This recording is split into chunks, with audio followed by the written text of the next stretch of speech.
noite a todos, sejam bem-vindos à última oficina de educação patrimonial do projeto Patrimônio RMC. Meu nome é Fernanda. Então, essa oficina ela é viabilizada pelo projeto Patrimônio Cultural Edificado da região metropolitana de Curitiba. Ele é de autoria da Letícia Nardi e conta com patrocínio da Loja Zavan, curadoria do Núcleo de Mídia e Conhecimento, e é realizado pelo Programa Estadual de Fomento e Incentivo à Cultura, o Profice. Vocês podem acompanhar o nosso projeto pelo site, que é patrimoniormc.com.br, e no Facebook e Instagram basta buscar por Patrimônio RMC. Antes de passar a palavra, eu vou apresentar a nossa palestrante. A Letícia Nardi é arquiteta e urbanista, graduada pela Universidade Federal do Paraná, tem especialização em gestão do patrimônio cultural integrado ao planejamento urbano da América Latina pelo programa ITUC da Universidade Federal de Pernambuco e do Centro de Estudos Avançados da Conservação Integrada. Ela também é mestre em urbanismo, História e Arquitetura da Cidade pela UFSC e tem experiência na área de arquitetura e urbanismo com ênfase em preservação do patrimônio cultural. É organizadora do livro Patrimônio Cultural e Cidade Contemporânea, em conjunto com Alicia Norma de Gonzalez Castells, e é autora do livro Centro Histórico entre a Preservação e a Dinâmica Urbana. Desde 2015, ela é proprietária da empresa Inspire-se Arquitetura, Urbanismo e Patrimônio Cultural. Letícia, a palavra é sua. Obrigada, Fernanda. Muito obrigada pela presença de todos, né? E a gente, como a Fernanda disse, vamos registrar, né, essa oficina, que é a última que nós vamos fazer nesse formato e de forma virtual, né? Então, para posteriormente disponibilizá-la, né, para quem quiser assistir posteriormente. Estamos aqui trabalhando, né, agora nessa última oficina, com os municípios de Balsa Nova, Campina Grande do Sul, Contenda e Mandirituba. Normalmente a gente conseguiu construir uma conexão com os municípios para fazer oficinas individuais, né, em cada um deles, mas com esses municípios nós tivemos uma certa dificuldade do contato, né, com as prefeituras, com as gestões municipais, ou não tivemos tanta dificuldade de contato, mas também tivemos dificuldade de agendas, né? A gente sabe que as áreas, os departamentos aí, as secretarias que têm esse viés da cultura, nesse momento, estão trabalhando com os editais da Lei Aldir Blanc, então estão bastante sobrecarregados, né? E a gente teve alguma dificuldade de marcar, né, essas oficinas, então decidimos reunir esses municípios que convergem, né, por sua característica de estar na região metropolitana de Curitiba, mas tem as suas divergências, não, suas diferenças, né, de identidade, de características que são marcantes aí, que a gente vai poder ver também um pouquinho a partir da pesquisa que a gente fez, né, da pesquisa que foi feita em 1977 e da pesquisa que fizemos agora. Então, eu vou iniciar a apresentação, e como a Fernanda disse, se vocês quiserem ir colocando questões, ou colocando questões ou impressões aí no chat, a gente também vai acompanhando, né? Pode passar, Fernanda? Então, como a gente já colocou, nosso projeto é o Patrimônio Cultural Edificado da região metropolitana de Curitiba. A gente está trabalhando com ele desde o finalzinho de 2018, né? 2018 foi mais um momento ali da captação de recursos, né? E todo esse processo. Iniciamos a pesquisa mesmo em 2019, mas tivemos uma parada estratégica do projeto em 2020 em função da pandemia. Tivemos todas as dificuldades que todos tiveram, né, nesse processo, então tivemos que parar e conseguimos retomar agora mais fortemente no segundo semestre de 2021. O projeto, como a Fernanda disse, é um projeto, pode passar, é um projeto vinculado ao Profice, o Programa de Fomento e Incentivo à Cultura, da Lei de Incentivo à Cultura do Estado, né? E a gente tem como equipe, eu como proponente, a arquiteta Maria Lúcia Viana Batista como proponente substituta, e o arquiteto Bernardo Gren, pesquisador, né? Na nossa retaguarda e curadoria, toda a parte das redes sociais, design, todo esse processo é um processo que está sendo desenvolvido pelo Núcleo Mídia e Conhecimento, que está o Fábio também faz parte da nossa equipe, a Fernanda que falou com vocês, e a Daniele, que trabalham nesse processo também nesse projeto cultural que estamos desenvolvendo. Pode passar. Qual que é o objetivo, né, desse projeto? Então, por que estamos aqui, por que estamos apresentando esse projeto, qual era o objetivo de fazê-lo, né? Pesquisar, digitalizar, organizar e atualizar informações e dados existentes sobre o patrimônio edificado de 13 municípios da região metropolitana de Curitiba, constantes no inventário do Plano de Preservação do Acervo Cultural da região metropolitana de Curitiba, que é uma pesquisa, um plano elaborado, foi contratado pela Comec em 1977, além disso, compatibilizar com as informações existentes nesses municípios sobre a preservação do seu patrimônio edificado. Então, a gente tem aí algumas questões, mandamos para os municípios, né, algumas questões relacionadas à preservação do seu patrimônio hoje, né, como é que se isso acontece, como acontece hoje, mas estamos trabalhando com uma pesquisa que foi feita em 1977. Eu vou mostrar todo esse processo aí ao longo da apresentação. Pode passar.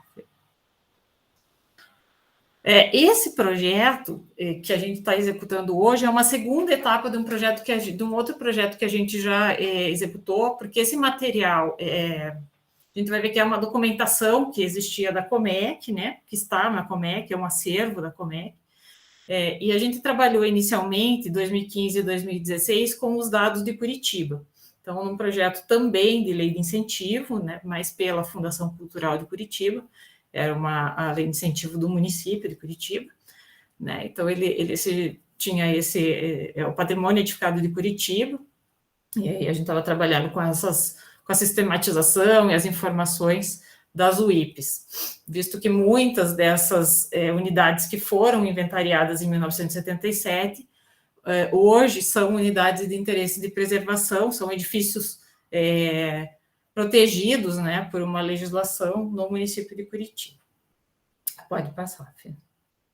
E a origem de todo esse processo, né, desses 2 projetos culturais que desenvolvemos desde 2015, é o Plano de Preservação do Acervo Cultural da região metropolitana de Curitiba, como eu disse, contratado pela Comec e pelo IPARDES em 1977. Então, lá no final da década de 70, 44 anos desse processo. Pode passar. Esse plano de preservação de 1977, ele foi executado por uma empresa, foi contratado, né, e executado por uma empresa chamada Aresta Construção e Planejamento, que tinha como coordenador o professor Ciro Correia Lira, o arquiteto Ciro Correia Lira, né, que trabalhou muitos anos aqui no Paraná com essas questões da preservação do patrimônio cultural, foi um dos pioneiros nesse processo. Depois trabalhou muitos anos no IFAM, no Rio de Janeiro, ainda hoje, né, trabalha com projetos, com pesquisas, né, nessa área, então ainda está nativo. O José Lapastina Filho, que foi o superintendente do IFAM aqui no Paraná, professor da Universidade Federal também. A arquiteta Maria Lúcia Viana Batista, que integra a nossa equipe hoje, também estava em 1977, lá, recém-formada, né, estava lá trabalhando já na coordenação desse projeto, e a arquiteta Janice Miemapucci. A gente tem aí as demais pessoas que trabalharam na equipe, né? Era uma grande equipe, e principalmente essa coluna do meio e a coluna da direita, foram os estudantes, né? São os estudantes, são as pessoas que foram a campo para fazer esse inventário, registrar as casas, fotografar, fazer os levantamentos arquitetônicos. Então, eles trabalhavam nesse sentido, e a coluna da esquerda, os consultores, né? As pessoas que trouxeram as informações mais consolidadas ali desse processo para entender, né, o que era esse patrimônio edificado, o que era esse acervo cultural em 1977. Pode passar. Só para a gente entender um pouquinho, né, em 1977, a região metropolitana ela era formada por Curitiba e 13 municípios. Então, essa área onde está, que está em alaranjado, né? Os municípios em verde, eles foram desmembrados de outros municípios depois de 1977. Então, a gente tem dentro do próprio inventário e nas localizações que a gente faz hoje, vários edifícios que hoje fazem parte de outro município que não o original que tinha sido cadastrado no inventário. E hoje a região metropolitana conta com aí 29 municípios, acredito eu, né? Então, esse tem, não sei se vocês conseguem distinguir aí uma área mais clara, né? Em torno desse perímetro alaranjado, que também faz parte hoje da região metropolitana. A gente está trabalhando com os municípios que fizeram parte do inventário em 77, então a nossa abrangência é essa, né? E os municípios que, porventura, foram desmembrados, a gente acaba tendo algum contato, né? Ou alguma questão, pesquisa em campo, sim, né? Certamente. Pode passar, Fê. Só para a gente ter uma ideia aí do resumo do inventário, né? Quantas unidades foram inventariadas ao longo desse processo. Então, toda a organização da pesquisa em 77 foi feita por ordem alfabética, né? Os municípios foram colocados em ordem alfabética e receberam um número, então toda a documentação referente àquele município tinha aquele número inicial, né? Almirante Tamandaré 01, então todas as fichas, todas as fotos, todos os levantamentos começavam com essa numeração 01, então a gente vai identificando isso. E aí a gente tem os municípios que vamos apresentar hoje, destacados aqui na apresentação. Balsa Nova, a gente teve 23 unidades inventariadas. A gente tem a primeira linha de números ali à esquerda, das unidades pesquisadas. Infelizmente, a gente não tem dados, né? Maiores dados sobre o que eram essas unidades pesquisadas. Os registros que a gente tem é a partir dessa coluna das unidades inventariadas. Então, a gente tem 23 edifícios inventariados em Balsa Nova, dos quais a gente tem informação, tem as fichas do inventário, né? Vou mostrar um pouquinho desse material. 11 em Campina Grande do Sul, 23 em Contenda e 8 em Mandirituba. Aí, a parte dos levantamentos arquitetônicos, né? De uma forma... foram escolhidos, né, ou foi feito esse levantamento arquitetônico onde foi viável também, né, em função também de o proprietário deixar entrar na época, né, deixar acessar o local para medir, para fazer os desenhos, né, então, nesse sentido também teve esse processo. A gente tem algumas fichas históricas de alguns edifícios, e, infelizmente, Balsa Nova, as fichas foram perdidas, elas não existem, assim como o Campo Largo também, como eu falei na oficina de terça-feira, também a gente não tem, não estava na documentação lá na Comec, né, do qual a gente digitalizou essa documentação. E os negativos fotográficos, né? Então, 65 negativos de Balsa Nova, 36 de Campina Grande do Sul, 101 de Contenda e 27 de Mandirituba. Então, se a gente vai pensar aí no inventário como um todo, 760 unidades inventariadas, sendo que Curitiba tem o maior volume, né, nesse processo, 159 levantamentos arquitetônicos, 158 fichas históricas e 2.375 fotos, negativos fotográficos. Se a gente pensar nos dias atuais, 2.375 fotos não é nada, né? Mas para aquela época, com filme, revelação de filme, né? Tudo isso era mais complexo, né? Mais custoso também.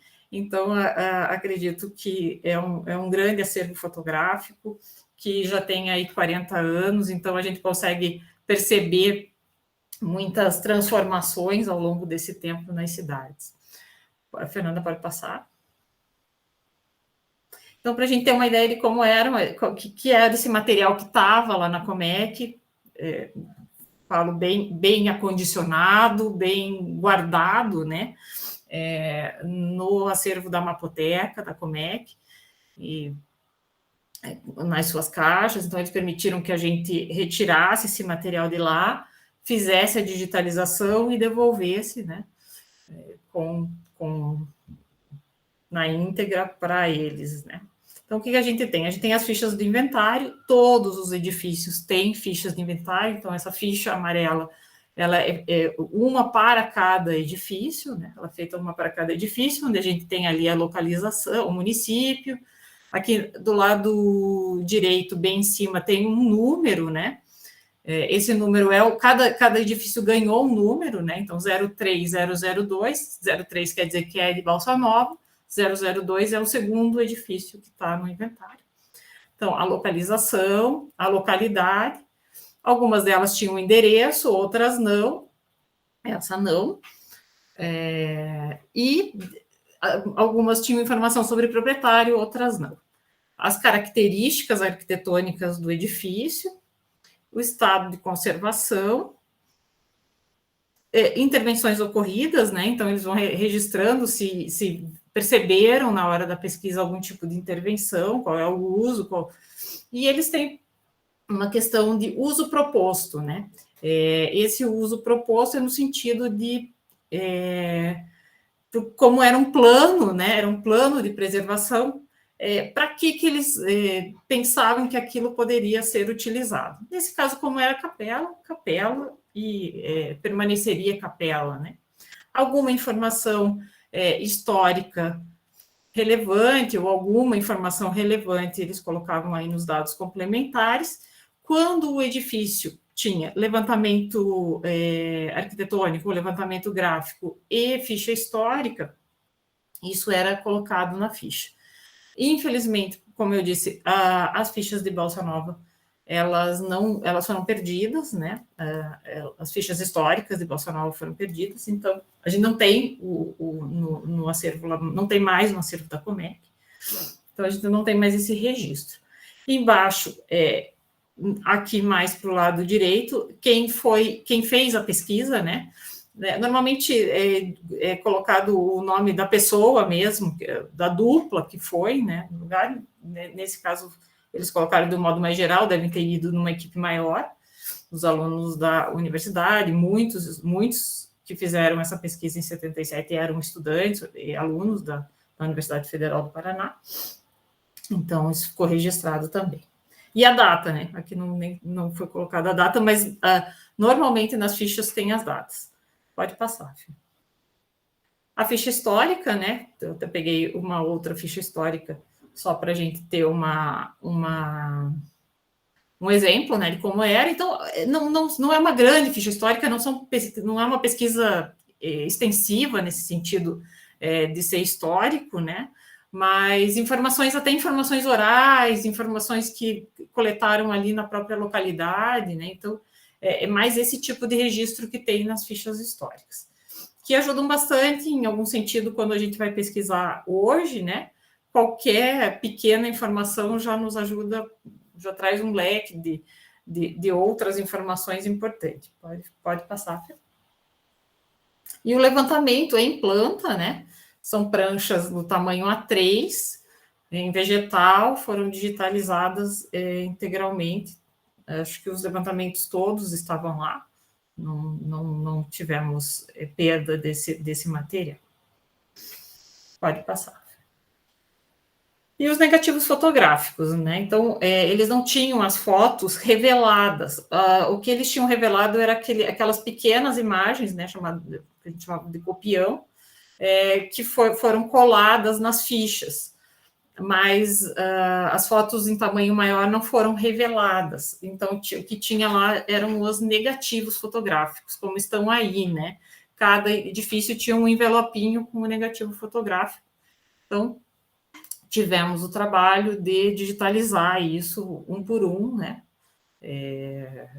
E poder daí obter com isso as imagens. Pode passar, Fê. Daí, imagens de boa qualidade, né? Que pudemos obter como um registro fotográfico, iconográfico aí desse trabalho. Pode passar. A gente tem algumas...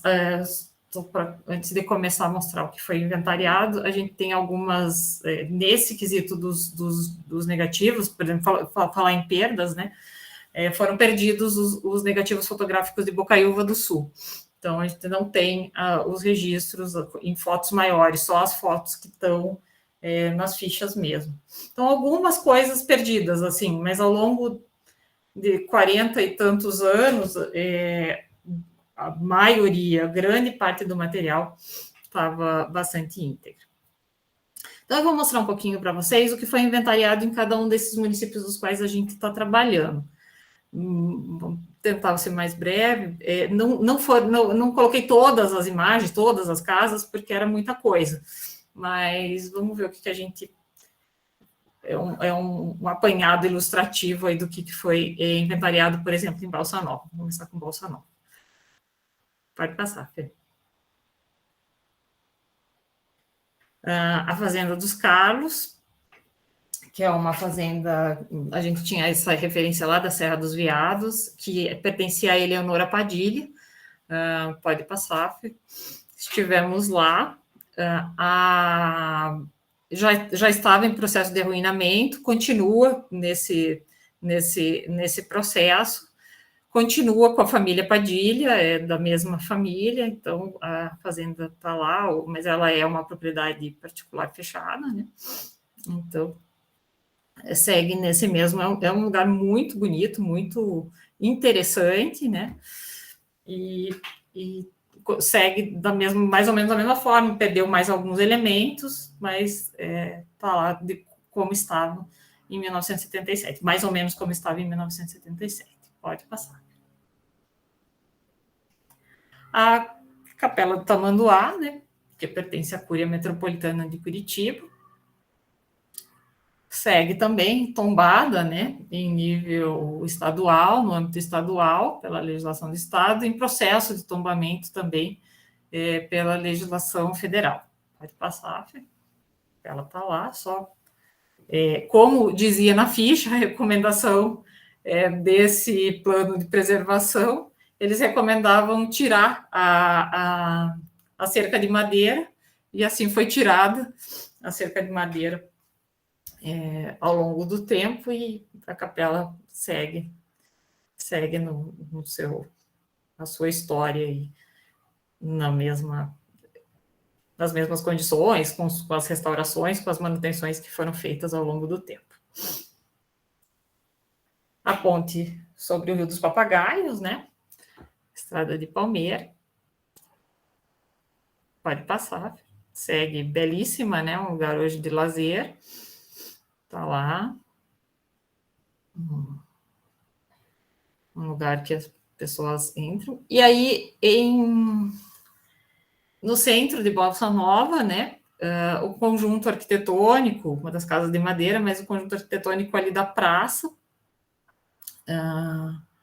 E aí, o que a gente tinha, essa informação, Rua Iguaçu 36, a propriedade de Zino Pereira de Albuquerque. Pode passar, porque tem uma foto mais interessante, mostra o conjunto, né, da praça com a igreja.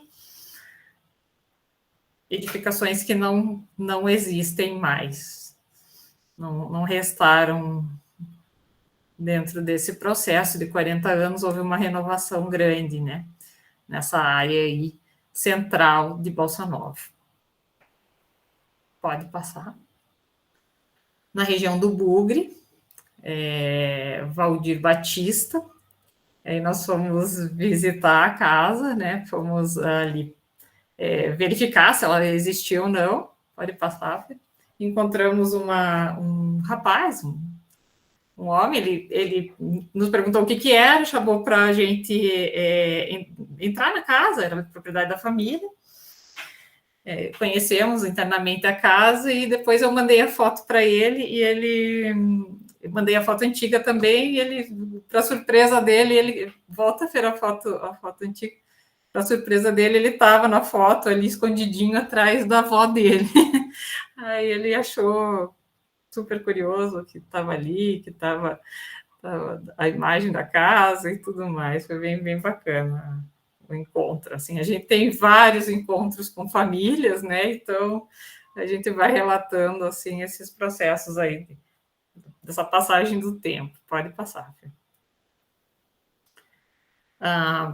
São Luís do Purunã, né? Tinha alguns edifícios ali na rua principal de São Luís do Purunã.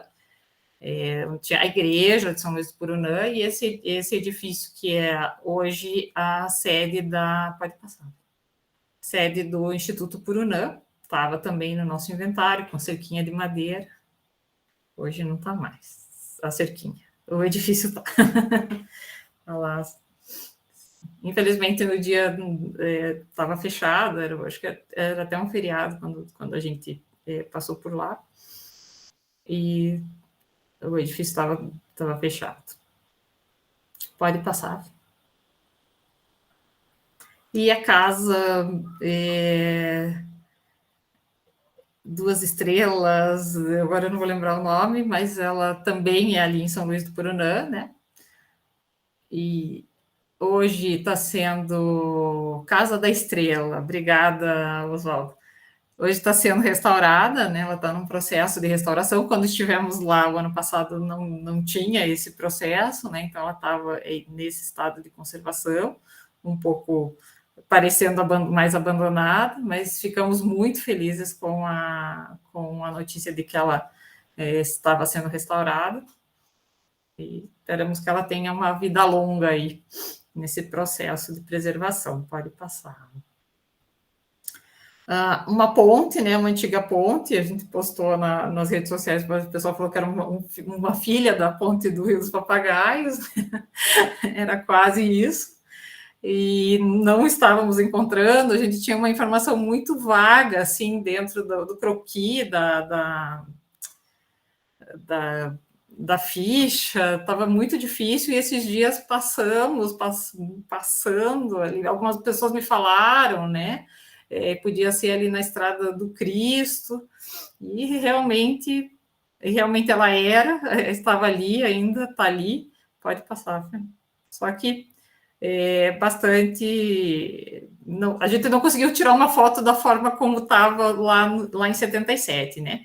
Porque ela tinha bastante vegetação, assim, cobrindo tanto de um lado quanto do outro, mas é muito curioso que na foto de 77 a gente tem uma formação rochosa ali atrás e lá no local dá para ver bem igualzinho assim o que está na foto, então a gente consegue constatar e ver, mas a nossa imagem de hoje ela não mostra muito bem o que é aquela foto que era em 77, não tem como, mas está ali. Infelizmente está nessa situação, uma estrutura como essa, né, muito interessante, da alvenaria de pedra, né, todo esse processo ainda se mantém ali com bastante integridade, apesar da vegetação que está sobre ela. Assim.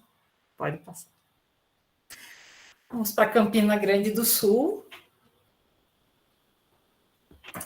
Campina Grande do Sul, a gente teve, acho que eram 11 edificações inventariadas. A gente tem essa edificação da Avenida São João, tivemos ajuda até lá da prefeitura, do pessoal da prefeitura, o José Antônio nos indicou, a gente não conseguia reconhecer muito bem essa casa, mas hoje ela faz parte, pode passar. Hoje não, já faz bastante tempo que ela é da prefeitura e ela foi restaurada. Na verdade, é muito curioso, porque essa restauração foi uma das ações que surgiram logo após a elaboração do projeto 77, né? Até a restauração da casa, ela tem a placa lá no edifício de um projeto da Comec. Então, a gente imagina que tenha sido a continuidade desse processo, 1978, né? Então, a continuidade desse processo. E aí mudou muito, né? A foto de 77 não representa, mas aí tá até aí na frente eu falando com o José Antônio, a gente constatando, né, esse processo todo, que foi a transformação da casa, que foi a restauração da casa, a partir das suas características mais originais, e também um acréscimo, né, ali para eles utilizarem como uma instituição da prefeitura, né? Utilizado até hoje. Pode passar, Fê. Uma arquitetura de madeira belíssima, né? Também na área bem central de Campina Grande. Pode passar, Fê. Infelizmente demolida, totalmente, uma área totalmente transformada ali, né? Não temos mais registro desse local. Uma área bem transformada. Pode passar. A igreja matriz, né, de Campina Grande, uma igreja de arquitetura de origem italiana, e ela foi totalmente demolida também e substituída, né, pela nova edificação, no mesmo local. Pode passar. O que foi preservada foi a igreja do Mandaçaia, né? Ela está lá. Da mesma forma, aí a gente vê em 77 que estava tendo alguma intervenção aí de luz, alguma coisa que estava acontecendo, e hoje ela segue preservada. Vamos à contenda. Contenda, a gente tinha 23 edifícios inventariados, poucas, a gente não teve. Contenda foi um município que perdeu muito a referência dos edifícios que foram inventariados. Pode passar. Esse é um edifício que se manteve de alguma forma, mas hoje muito modificado, né, muito alterado, bem na área central, na avenida principal. Pode passar. O moinho, felizmente, segue lá. Infelizmente, não tem mais a roda d'água, mas ele segue lá. As 2 vezes que passamos nesse local, não encontramos ninguém para conversar sobre o moinho. Os proprietários não estavam, nem o próprio caseiro a gente não encontrou. Passamos umas 2 vezes, não conseguimos conversar com ninguém, mas a edificação segue lá. A área central também de contenda, essa arquitetura de madeira na área central toda demolida, né? Pode passar, a gente vai ver ali uma outra imagem da própria rua, né? Da avenida, que hoje se transformou muito. As áreas centrais, bastante perdas dessa arquitetura antiga, né? Muita transformação ao longo do tempo. Pode passar. Moinho também, na Serrinha, uma área que chama Serrinha, estrada contendo a Serrinha. Esse, infelizmente, também não existe mais, a gente encontrou alguma estrutura, E a família mora na frente do imóvel, né? Foi muito interessante até a gente encontrar a família, porque a moça que nos conversou conosco, ela, por algum momento na vida da família, eles tiveram que morar dentro do moinho, né? Então, ela contando a história, e eles não tinham nenhum registro de fotos do moinho. Nunca tiraram uma foto. Então, a foto, o registro que a gente tinha de 77 ficou como uma lembrança desse processo. A gente faz contato, envia, né? Depois faz toda uma conversa com a família, quando é possível. A Igreja da Serrinha, né? Que também é uma localidade importante do município de Contenda.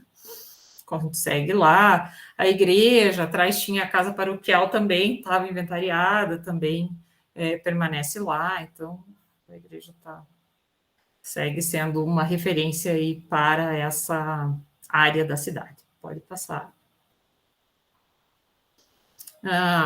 Aqui também, essa casa, que na ficha estava Leonardo Turra, depois nós conseguimos decifrar que era, conseguimos com informações no local, que era Turrek. A casa não existe mais, existem todos os paióis antigos na localidade, mas a casa e a cozinha, que era aquela casa do lado, não existem mais. Mas a proprietária, com 94 anos, está no local, né? Pessoa extremamente lúcida, e que nos forneceu informações de outras casas, então a localização assim exata de outras casas foi muito interessante conversar com a dona Ana Tura, e aí enviamos também para ela as fotos, e foi bem bacana. Mandirituba. Deixa eu só falar uma coisa sobre a Contenda, que aconteceu isso muito, assim, né? Foi uma característica muito interessante, assim, de Contenda. A gente quase não encontrou mais as casas, os edifícios que foram inventariados, mas praticamente todas as famílias estavam no mesmo local. Então, foi muito interessante esse contato com as famílias, essa memória das casas antigas, despertou, assim, uma série de emoções até, né? Isso aconteceu em outros lugares, mas Contenda, eu acho que foi mais vezes isso aconteceu, assim, foram muitas casas onde isso aconteceu. Então, a gente tinha uma estufa de fumo também lá, numa região quase lá da estrada de Quitandinha, também já foi demolida, mas a família ainda permanecia, então, várias coisas. Pode passar. Mandirituba.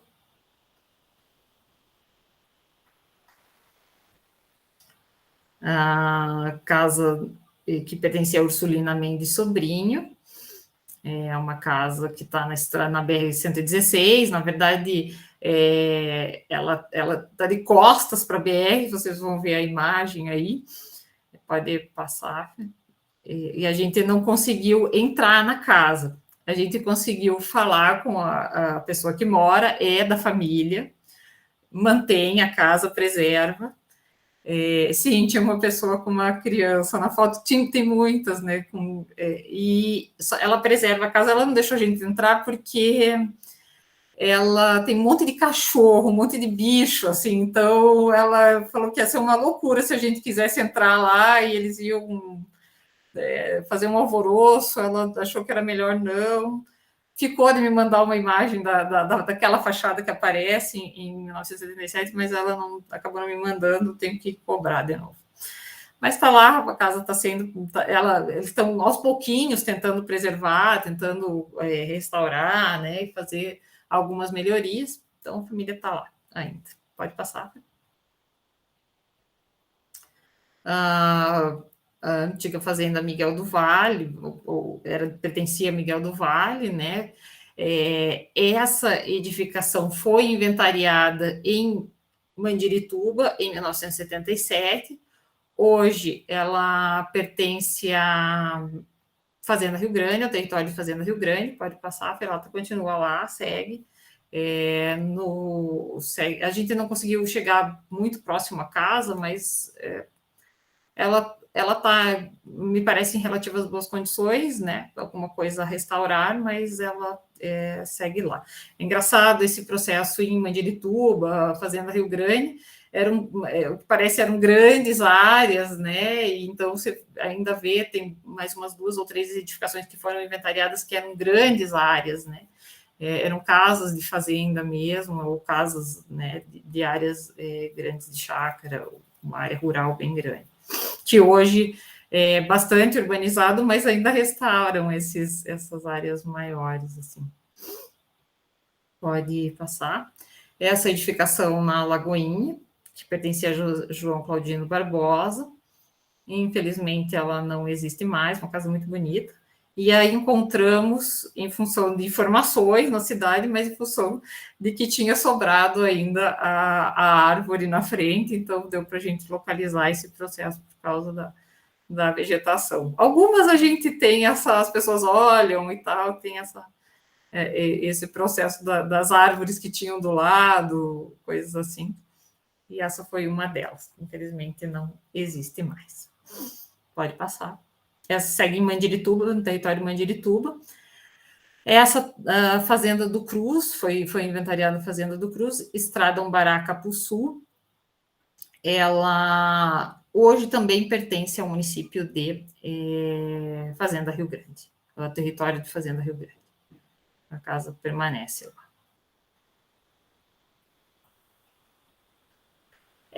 A gente tem mais, né, mais edificações inventariadas, mesmo nesses municípios, não foi possível, né? A gente vai ficar aqui a noite inteira falando, contando a história de cada uma das casas, porque a gente queria discutir um pouco também essa questão do patrimônio cultural, né, para entender também um pouco, porque quando a gente pensa nesse inventário de 77, nesse plano de preservação do acervo cultural, ele é um plano que o acervo cultural considerado é um acervo cultural edificado, né? Como os edifícios eram, né, a nossa herança cultural, eles que eram os guardiões das memórias, das histórias da cidade, né? E hoje, ao longo dessas décadas, o conceito de patrimônio cultural mudou, se ampliou, tem outras perspectivas. Então, se esse trabalho de 1977 fosse feito hoje, talvez a gente teria uma abrangência maior, né, de questões a serem consideradas nesse acervo cultural, né? Isso é um pouco que a gente vou tentar colocar de uma forma breve, muito simples, né? Mas vamos ver um pouquinho como é que isso é colocado, quais questões, quais conceitos a gente trabalha com relação a isso. Pode passar, Rafael. Então, a origem, né, desse processo da palavra patrimônio, o que é o patrimônio, né, por que é utilizado essa palavra patrimônio cultural, né, vem da etimologia do latim patrimonium, né, o patri, pai, monium, recebido, então recebido do pai, né, aquilo que a gente entende como herança, e a partir desse conceito ampliando para um processo social, né, um processo, uma construção social designada daí como patrimônio cultural, como herança cultural, né, nesse contexto. Pode passar, Fê. E aí eu gosto de fazer uma distinção entre o patrimônio oficial e um patrimônio referência, né? O patrimônio oficial sendo essas ações de preservação do patrimônio cultural empreendidas pelos entes federal, estadual e municipal, embasadas em legislações, conceitos, convenções, que é o que acontece nas instâncias que têm a tutela, né, sobre tutela legal, né, sobre esse patrimônio. Pode passar, Fer. E um patrimônio que é referência, né? É um patrimônio que a gente pode colocar que todo grupo humano atribui valor diferenciado às estruturas edificadas e aos elementos da natureza.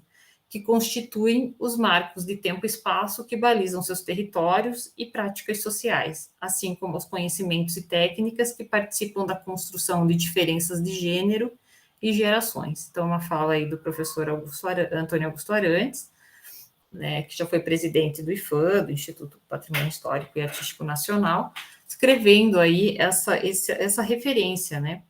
Não é só não é o poder do Estado que designa esse patrimônio, ele é construído socialmente a partir das nossas vivências ali no cotidiano, ou vivências nas situações também ao longo do tempo. Pode passar. E a gente parte de um conceito aí de referência cultural, uma referência cultural muito íntima de cada um, né? Muito íntima, dentro da nossa própria família, né? As famílias, no processo natural, elas acabam guardando objetos, guardando fotografias, para rememorar, né? Para lembrar, para entender como eram os processos, né? Para além dessa questão de guardar objetos antigos, de guardar objetos, né, a gente tem também a transmissão de conhecimentos, né, como, por exemplo, uma receita, né, que é feita há muitas gerações na família, é uma receita exclusiva da família, enfim, né, e tem todo esse processo, faz parte desse processo aí das referências culturais familiares, né. Pode passar. Mas a gente não convive só com a nossa família, né? A gente também convive em grupos dos quais a gente se identifica, né? Faz parte, pertence por outros motivos, né? Grupos mais restritos, como aí os povos originários, né? E outros grupos que trabalham com tradições, com culturas específicas que vão sendo passadas de geração para geração. Pode passar. Saberes, né, que vão sendo aprendidos, vão sendo aperfeiçoados, vão sendo modificados e vão sendo vivenciados aí por grupos específicos, como as rendeiras, por exemplo, aqui na imagem do lado esquerdo, ou crenças compartilhadas, né? Por exemplo, aí os tapetes do Corpus Christi pelos católicos, então isso também vai marcando, né? Vai marcando as questões aí de tempo, temporalidade, rituais que, né? Tem todo ano acontece, antes era feito dessa forma, hoje é feito de outra forma, né? E isso vai se modificando ao longo do tempo, isso também faz parte das nossas referências culturais, e a gente vai trazendo esse processo ao longo do tempo, as comunidades, as culturas vão sendo trazidas ao longo do tempo. Pode passar. E aí a gente trabalha com esses conceitos de memória coletiva, que são as lembranças compartilhadas pelos grupos sociais, e a gente entende que os bens culturais, reconhecidos oficialmente ou não, são mediadores dessa memória coletiva, eles promovem essa rememoração.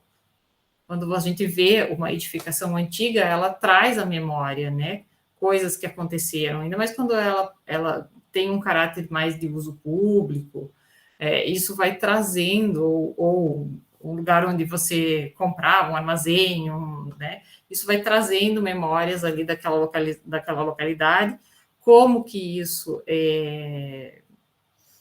como que foi se transformando ao longo do tempo, né? Antes era um armazém de secos e molhados, hoje a gente não tem mais isso, né? Hoje tudo as compras são no mercado, daqui a pouco só compras pela internet, né? Talvez a gente não tenha mais esse processo, então como é que as coisas também vão se modificando ao longo do tempo?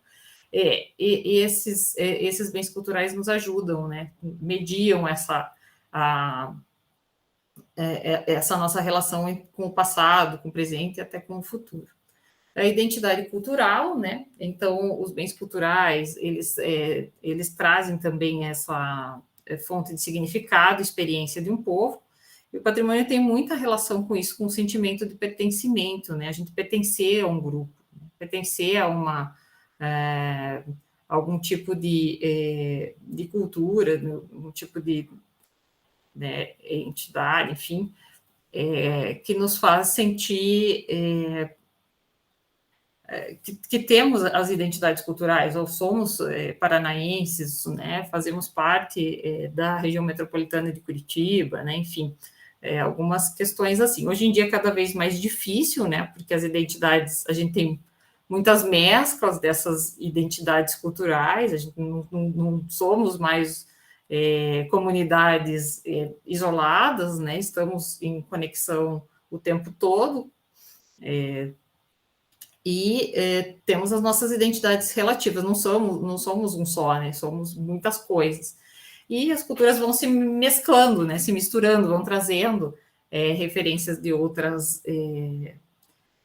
incorporando, né? Outras referências, enfim, e se modificando, né? São muito dinâmicas. Então, isso também afeta o trabalho. A gente tem esses processos que vão ou aperfeiçoando, ou melhorando, ou piorando, né? Então, em alguns aspectos melhores, em alguns aspectos piores, e o nosso leque, a nossa colcha de retalhos vai aumentando aí para a gente entender a nossa identidade cultural. Pode passar. Quando a gente fala do patrimônio oficial, pode passar. Onde isso vai ser preservado, né? Legalmente, eu tenho uma tutela sobre essa, tem uma responsabilidade, né, sobre essa preservação. A gente tem vários âmbitos que se conectam aí, né? Então a gente tem desde o âmbito mundial, que são lá os patrimônios da humanidade, né? O Brasil tem vários exemplos de patrimônios da humanidade que interagem aí com essas outras esferas. A gente tem a esfera federal, a instituição federal que cuida desse processo de patrimonialização, que é o IPHAN, que é o Instituto do Patrimônio Histórico e Artístico Nacional. A gente tem as esferas estaduais, acredito que todos os estados da federação tenham legislações específicas, né, para a preservação do patrimônio cultural no estado. O Paraná tem isso desde 1953, e a gente tem o âmbito municipal, que por vezes tem, por vezes não tem, né? Ainda estamos em processos de instituição dessas políticas no âmbito municipal. Então, alguns municípios não possuem esses dispositivos de preservação. Pode passar. E aí a gente tem, dentro desse âmbito legal, dentro dessa esfera oficial do patrimônio, duas caixinhas diferentes, né, que cada vez mais vão interagindo uma com a outra. Mas as formas de preservação são um pouco diferentes, né, elas têm naturezas diferentes. Então, a gente denomina aí o patrimônio material e o patrimônio imaterial. Mesmo que dentro do patrimônio material, a gente tenha muitas questões imateriais, né, ou intangíveis, e assim vice-versa. Também dentro do patrimônio imaterial, a gente tem muitas questões materiais e tangíveis, né, muitos objetos que fazem parte aí desses processos. Pode passar. E a gente vai ver um pouco que, nessa questão do patrimônio material, o instrumento que a gente tem para a preservação é o tombamento. E no âmbito do tombamento, a gente tem no Brasil, na legislação federal, que é o Decreto-Lei 25 de 1937, a legislação federal, talvez uma das legislações, depois o Fábio pode falar um pouco, talvez uma das legislações mais antigas vigentes no Brasil. Temos a Lei Estadual 1211, de 1953, também o Paraná teve o seu bastante antigo, né, a legislação de preservação, ainda vigente também, e as legislações municipais. Dos municípios que nós estamos trabalhando hoje, que nós estamos apresentando hoje, nenhum deles tem formalmente uma legislação municipal específica para a preservação do patrimônio cultural. Então, não tem um instrumento do tombamento colocado nesse processo, né? Então, podem ter dentro dos planos diretores, podem ter alguns dispositivos, mas não tem uma regulamentação de uma lei específica. Pode passar. E o que a gente pode, o que abrange, né, o tombamento? Ele abrange aí as cidades históricas, né, os centros históricos, aí como exemplo, aqui no Paraná, o Centro Histórico de Paranaguá, de Antonina e da Lapa. Lapa também faz parte da nossa região metropolitana. Lapa e Paranaguá são tombados tanto em nível estadual quanto em nível federal. Antonina somente no nível federal, pela legislação federal. São 3 centros históricos tombados, temos outros também, então, mas são só exemplos. Pode passar. Além dos centros históricos, edifícios ou estruturas individuais, né, como a gente já mostrou a capela de Nossa Senhora, a Igreja de Nossa Senhora da Conceição do Pilar de Tamanduá, que é um tombamento estadual desde 1970, é tombado pelo Estado desde 1970, e tem um processo de tombamento federal já há bastante tempo, né, mas está parece que está caminhando o processo, então não tenho notícias muito recentes, mas enfim, tem um processo aí de tombamento federal. E a ponte sobre o Rio dos Papagaios também é protegida pelo Estado desde 1973. Pode passar. Balsa Nova, as duas em Balsa Nova. Objetos, né? Então, os objetos também podem ser tombados, acervos, coleções, acervos museus, né? Livros, né? A gente tem o tombamento aqui no Paraná, o tombamento estadual dos originais da obra Memória Histórica da Cidade, de Antônio Vieira dos Santos, que é um cronista de Paranaguá, e os seus originais, assim, os seus manuscritos são um objeto tombado, né, pelo Estado. Então, tá aí vários exemplos também da imaginária em vários lugares do Brasil. No Paraná também temos vários objetos tombados ligados a esse. Pode passar. O tombamento dos patrimônios naturais, né, o que a gente chama de patrimônios naturais. E aqui no Paraná temos dois exemplos, a Ilha do Mel e a Serra do Mar. Campina Grande do Sul tem uma área da Serra do Mar que tem uma parte dessa área da Serra do Mar que pertence ao perímetro do tombamento. Tem outras cidades também, Piraquara, Quatro Barras, outras cidades da região metropolitana que também abrangem essa área da Serra do Mar que é tombada. Para além dos processos das legislações ambientais, né? Também elas são protegidas pela legislação do tombamento. Pode passar.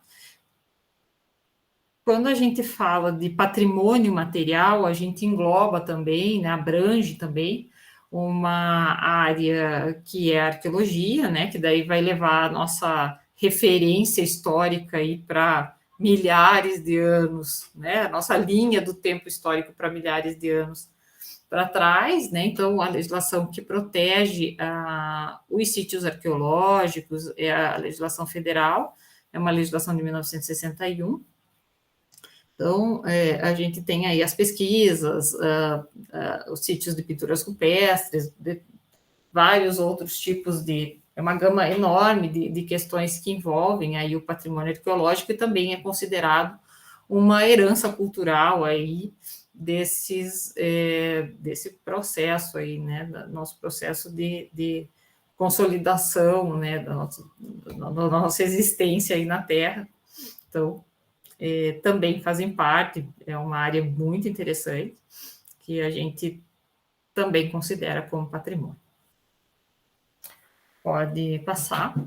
E aí a gente tem um marco nesse processo, a gente viu as legislações aí mais antigas, a Decreto-Lei 2537 e a, a Lei do Estado do Paraná, de 1953, a Lei da Arqueologia, de 1961, e aí a gente tem um marco bem interessante, que é a Constituição de 1988.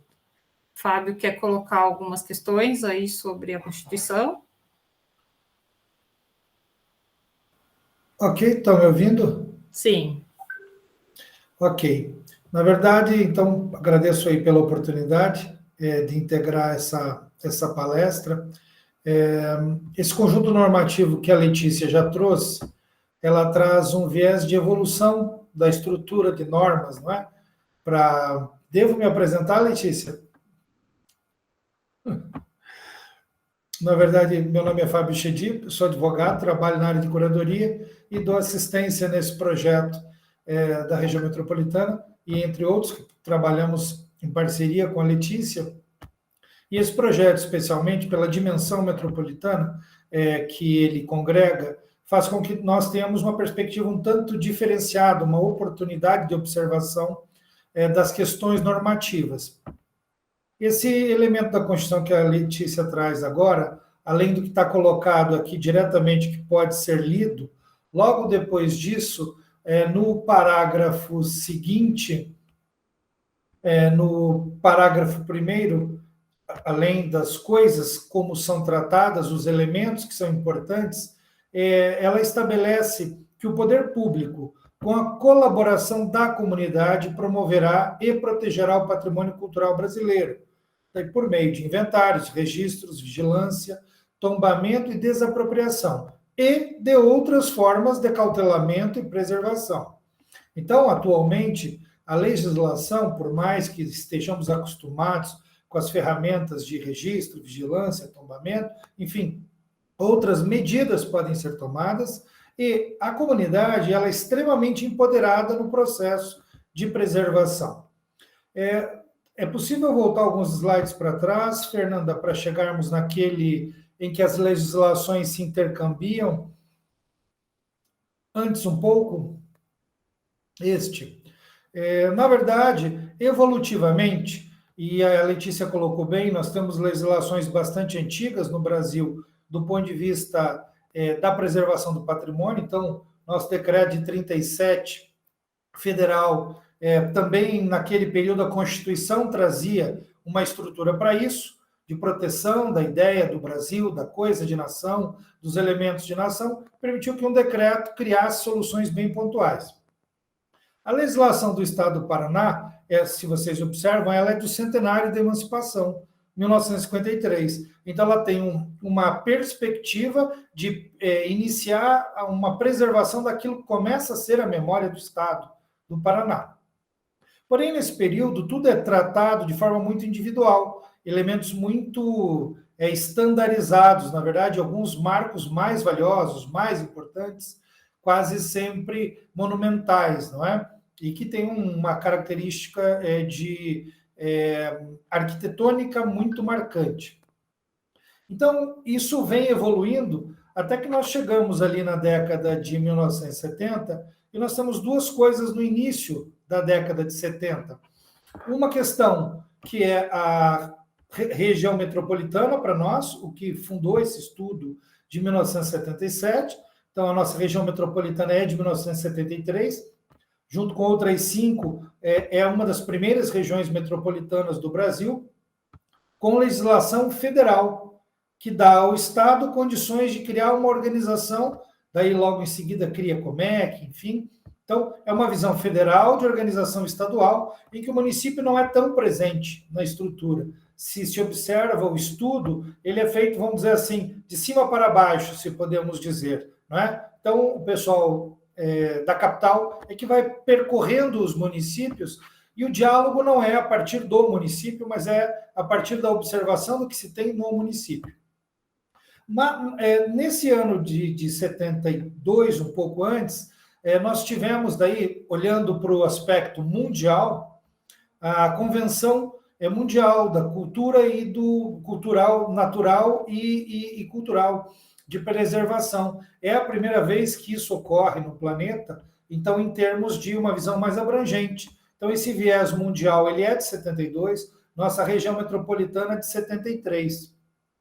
E as legislações que tínhamos, a federal e a estadual, de 2 décadas anteriores, 50 e 30.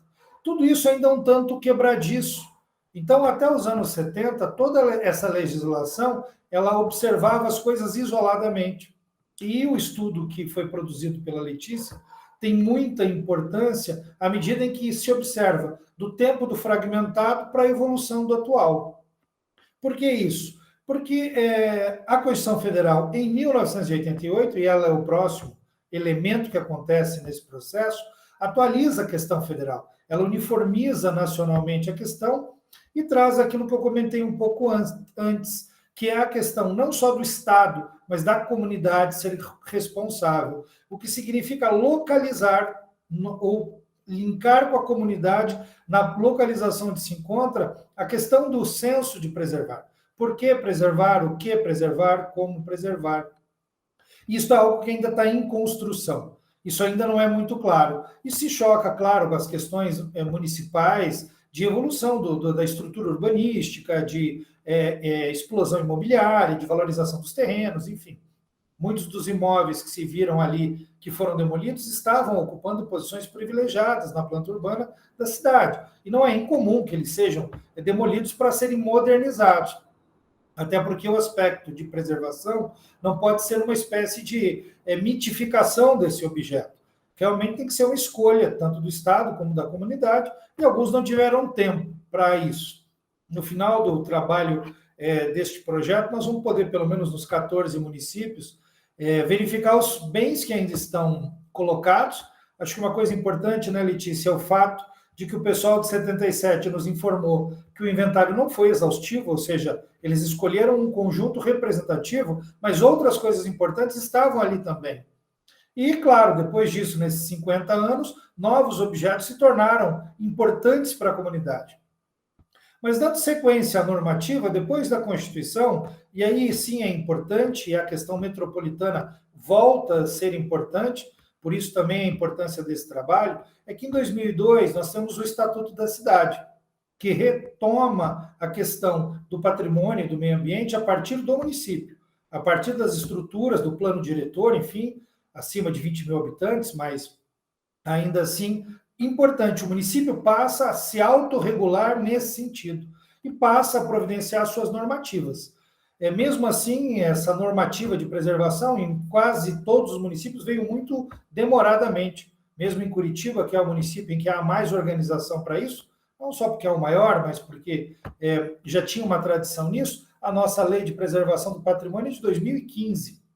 O nosso Conselho de Patrimônio, que é uma das primeiras medidas, é de 2016, mesmo com uma lei de 2002. E em 2015 também o Estatuto da Metrópole, que é a normativa que atualiza a legislação de renovação das perspectivas de metrópole. Ou seja, o projeto de 73, de região metropolitana, atualizado agora. Há um novo plano diretor, plano de desenvolvimento urbano para a nossa região metropolitana em 2006, mas ele nada aborda acerca do patrimônio. Então, a evolução normativa faz com que a Constituição entre em voga em 88, em 2002 entre o município, e agora em 2015 entre novamente a metrópole. Se vocês observam aqui, a questão metropolitana, sendo o Estatuto da Metrópole lei federal, o Estatuto da Cidade lei federal, então essas duas normas operam diretamente em relação ao município, linkando com o Estado numa macro-área, que é a metrópole, que é a região metropolitana. A questão do momento se em 77 tínhamos uma tal perspectiva, não é só quantidade de bens, não, é uma perspectiva sobre o patrimônio. Letícia comentou bem, e fica muito claro nas fotos, as pessoas estavam lá, as famílias estavam lá, as tradições estavam lá.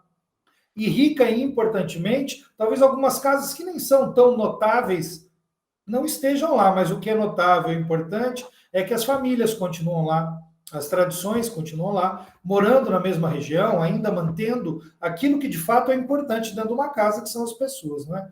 Então, essa riqueza agora no Estatuto da Metrópole pode ser rearticulada. no nosso seminário agora de dezembro, a Comex estará conosco também para propor e nos mostrar como ela está verificando a forma de atualizar essa perspectiva metropolitana.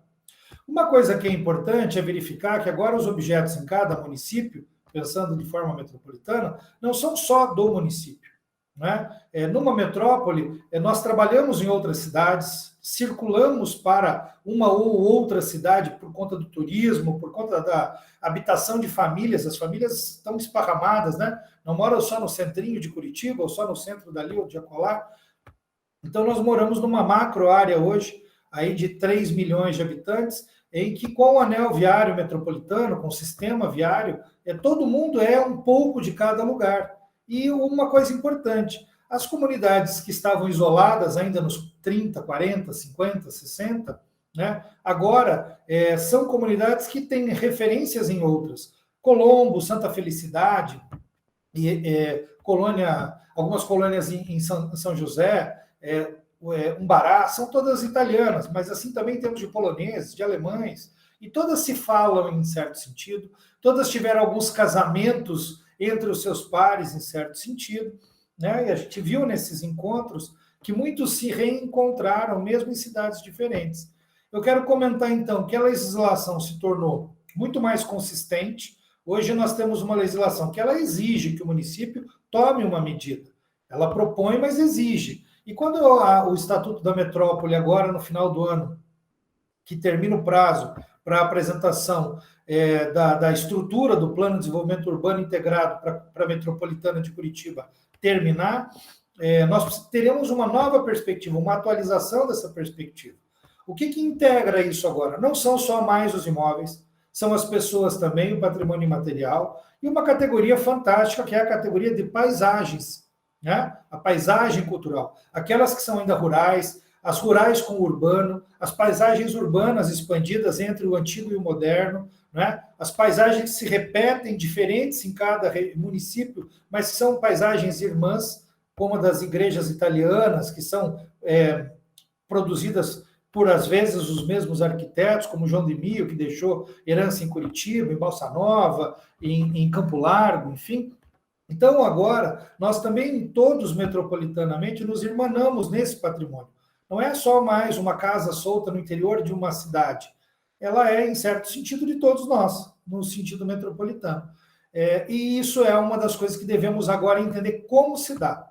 Não só para ajudar a preservar, mas também para promover as formas de que, localmente, não há uma coisa só pequena no município, mas que um pouco pode ser de todo mundo.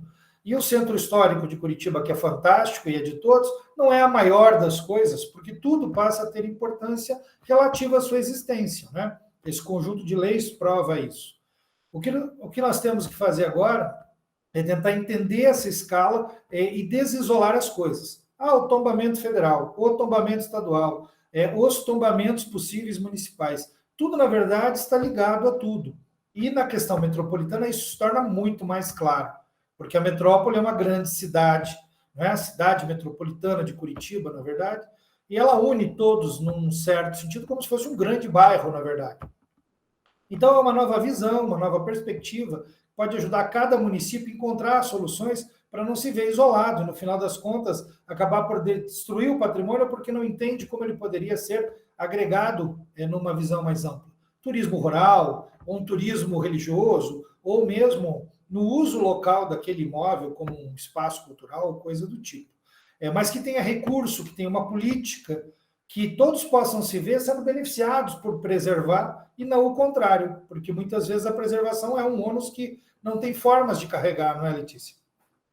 Então, é só para que todos fiquem agora com essa perspectiva de que a norma jurídica presente, desde a mais antiga que existe, que é a federal, do decreto de 37, a nossa estadual, a Constituição amarrando todas as coisas com o Estatuto da Cidade e da Metrópole, hoje, diferente de 77, nós temos muita legislação para preservação. Já não é mais um vazio de prospecção para verificar se encontrávamos tudo tão distante, apesar de ser difícil, a Letícia sabe, ela andou em lugares que ainda são de difícil acesso, mas não são de impossível acesso, e guardam agora paisagens intocadas, que a gente mais quer que sejam assim mesmo, preservadas, não é?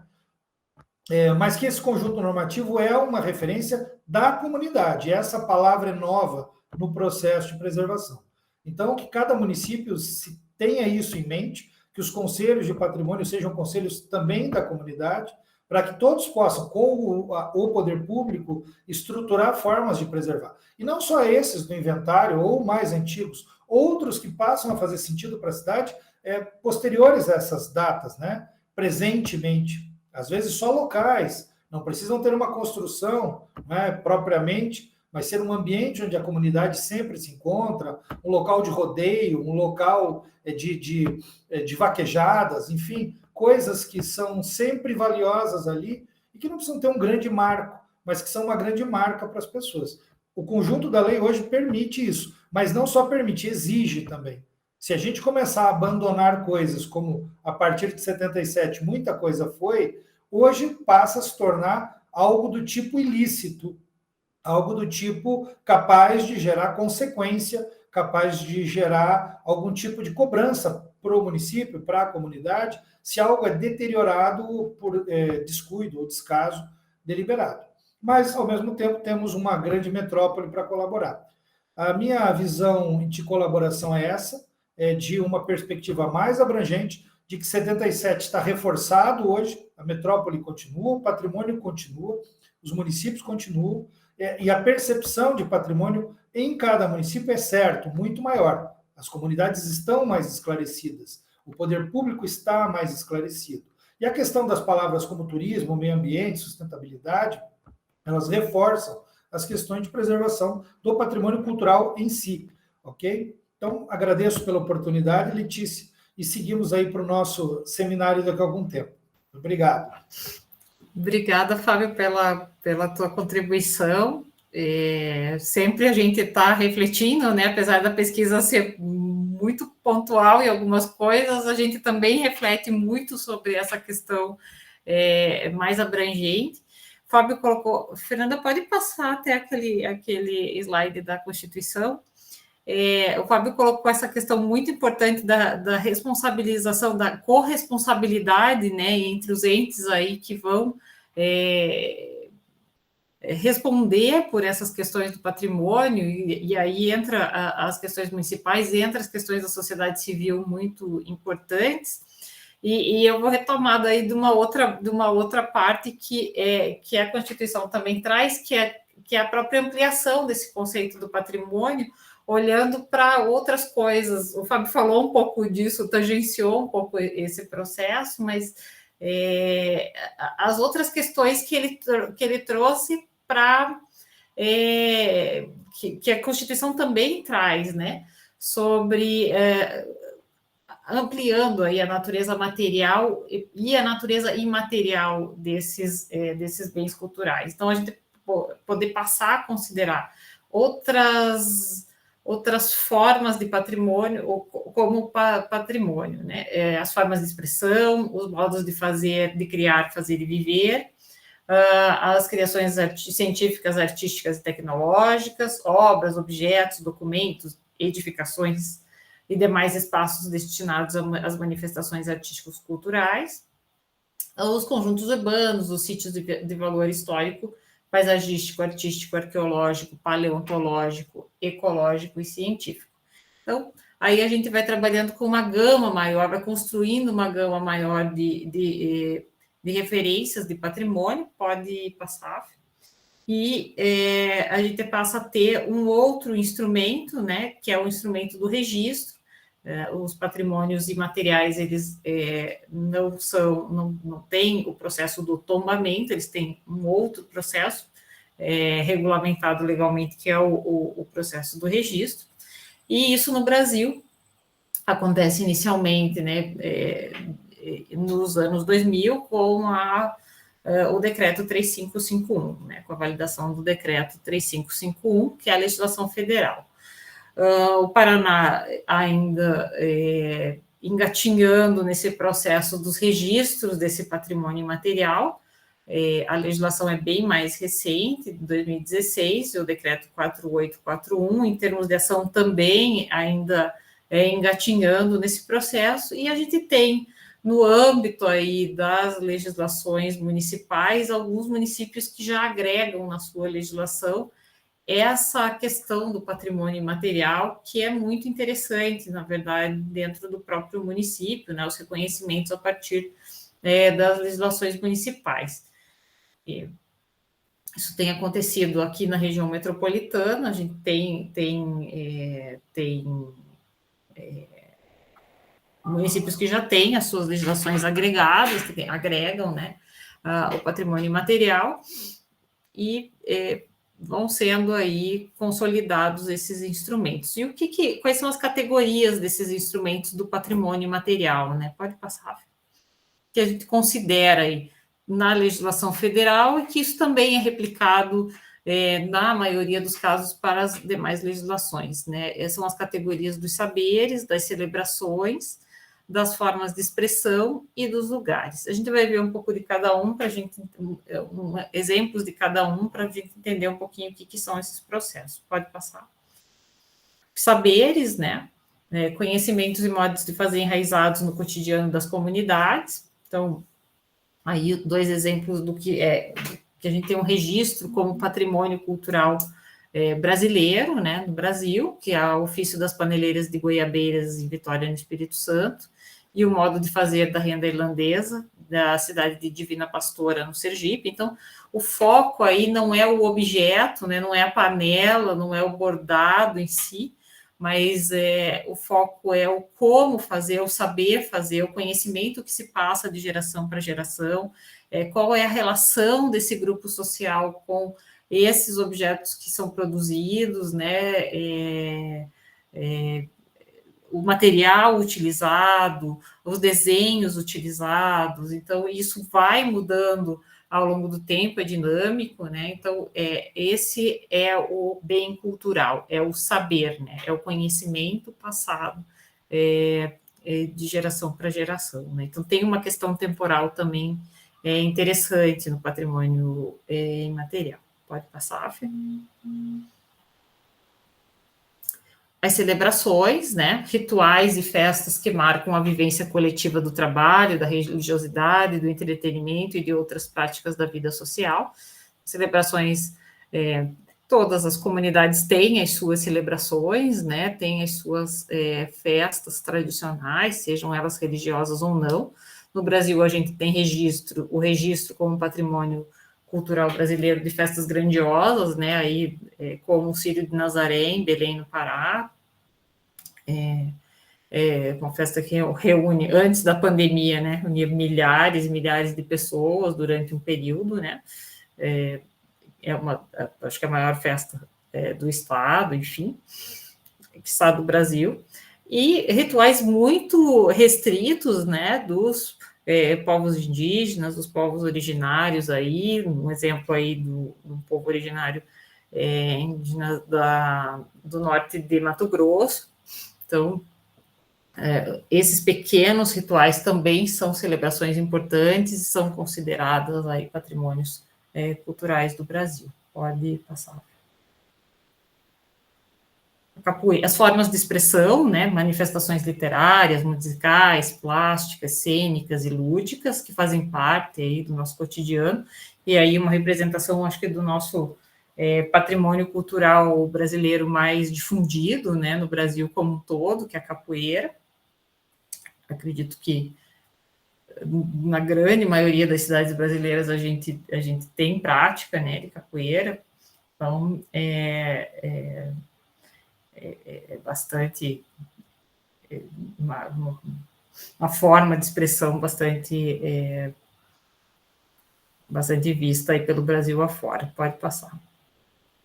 Mas também essa categoria das formas de expressão, ela é muito diversa, né? Muito diversa mesmo, né? Então, formas de expressão a partir da literatura, né? E a literatura do cordel, por exemplo, ou as pinturas corporais, né? A arte da pintura corporal também é considerada um patrimônio cultural, né? A forma, por que fazem, quais são os significados desse processo, em que momentos isso é feito, né, e a mesma parte gráfica, a parte estética, né, desse processo também é estudado e registrado. Pode passar.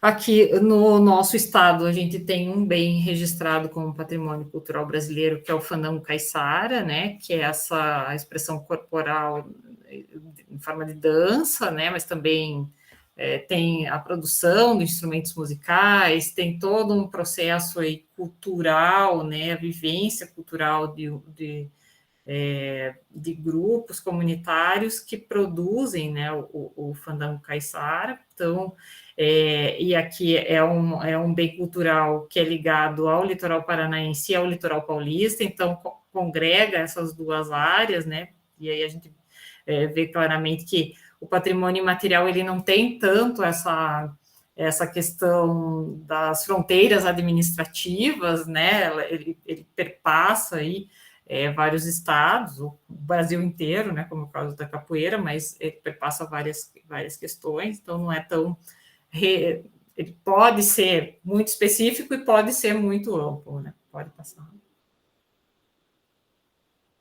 E os lugares, né, mercados, feiras, santuários, praças e demais espaços onde se concentram e se reproduzem práticas culturais coletivas, um pouco disso que o Fábio citou aí, né, ter lugares que nem sempre são edificações, ter lugares que ou congregam uma série de edificações que tem algum tipo de significado, e aí a gente tem como exemplo a Feira de Caruaru em Pernambuco, né, na cidade de Caruaru, e aí essa questão temporal aí da feira, né, ela se consolidando como um marco da própria cidade, difícil até a gente entender a cidade sem a sua feira, né, hoje, então ela se tornou um marco, uma referência muito forte e reconhecida como um patrimônio cultural. A gente tem um outro exemplo, né, menos grandioso, mais singelo, que pode passar, a cachoeira do Iuaretê, que é um lugar simbólico, né, é um símbolo, a gente se nós passássemos lá, não saberíamos, né?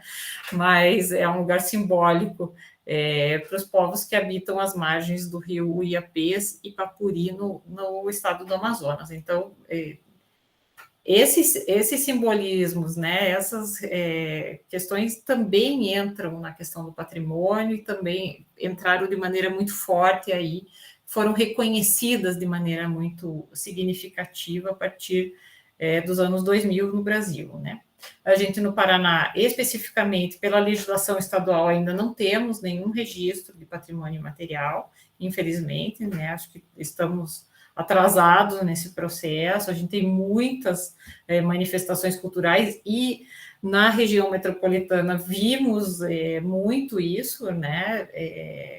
Principalmente vinculados aos grupos aí de imigração, mas outras questões que podiam ser levantadas, né, a gente tem.